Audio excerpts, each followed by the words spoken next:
हर हर महादेव मंडळी. आता आपण पोहोचलो आहोत पवित्र बासुकीनाथ मंदिर येथे. बाबा वैद्यनाथाचं दर्शन पूर्ण मानलं जात नाही जोपर्यंत बासुकीनाथाचं दर्शन घेत नाही, असं इथं मानलं जातं. म्हणून हजारो भाविक इथे श्रद्धेने येतात. मंदिर सकाळी लवकर उघडतं आणि संध्याकाळपर्यंत दर्शन सुरू असतं. वातावरण एकदम भक्तिमय, घंटांचा नाद आणि हर हर महादेवाचा जयघोष. चला तर मग बाबा बासुकीनाथाच्या दर्शनासाठी आज जाऊया. हर हर महादेव. नमस्कार मंडळी, स्वागत आहे तुमचं आपल्या यूट्यूब चॅनलमध्ये. आणि तुमच्या सर्वांचा लाडका राहुल गायकवाड तुमच्यासाठी आज नवीन व्हिडिओ घेऊन येत आहे. आणि आता मी आलेलो आहे बासुकीनाथ टेम्पलला.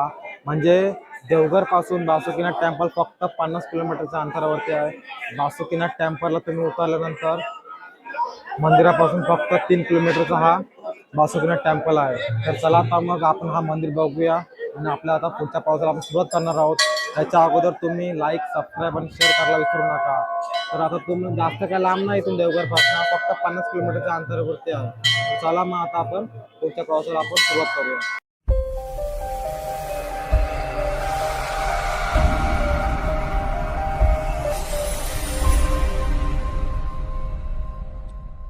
तर मी आता बाबाधामचं दर्शन झालं आणि बासुकीनाथला जाण्यासाठी देवघर स्टेशनला आलो आहे. बाबाधामपासून फक्त 3 किलोमीटर अंतरावर देवघर स्टेशन आहे. इथून ट्रेन पकडली डायरेक्ट बासुकीनाथला. इथून बासुकीनाथ साधारण 50 किलोमीटरच्या अंतरावरती आहे. या ट्रेनचं तिकीट पर पर्सन 10 रुपये आहे. आता आपण बासुकीनाथ स्टेशनवरून मंदिर फक्त 2 किलोमीटरच्या अंतरावरती आहे. इथून ऑटोने जाता येतं आणि ऑटोचे भाडं पर पर्सन 20 रुपये पडतं. बासुकीनाथ मंदिर हे झारखंडमधील दुमका जिल्ह्यात आहे. देवघरपासून साधारण 50 किलोमीटर अंतरावर हे मंदिर आहे. असं मानलं जातं की बाबा वैद्यनाथ धाम येथे दर्शन घेतल्यानंतर बासुकीनाथाचं दर्शन केल्याशिवाय यात्रा पूर्ण होत नाही. म्हणून भाविक देवघर ते बासुकीनाथ असा प्रवास नक्की करतात. बासुकीनाथ हे भगवान शिवाला समर्पित प्राचीन मंदिर आहे. इथे शिवलिंगाची पूजा अत्यंत श्रद्धेने केली जाते. स्थानिक मान्यतेनुसार येथे भगवान शिव आणि माता पार्वती यांचा आशीर्वाद मिळतो. श्रावण महिन्यात लाखो भाविक इथे जलाभिषेक करण्यासाठी येतात. श्रावणात तर इथं प्रचंड गर्दी असते आणि कावड यात्रा विशेष प्रसिद्ध आहे. मंदिर सकाळी साधारण 4 ते 5 वाजता उघडतं आणि संध्याकाळपर्यंत दर्शन सुरू असतं.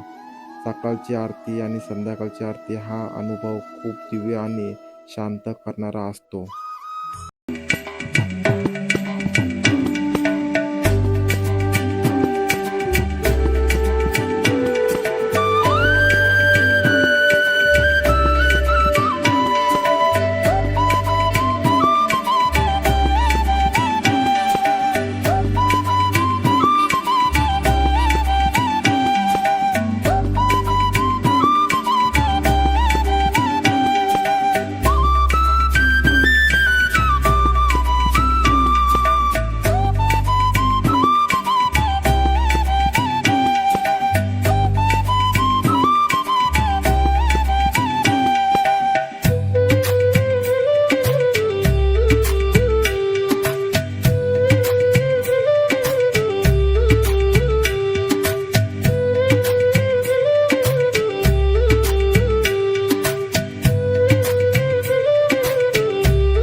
तर कसं वाटलं मित्रांनो बासुकीनाथचं ब्लॉग, आणि तुम्ही कमेंटमध्ये नक्कीच सांगा मला.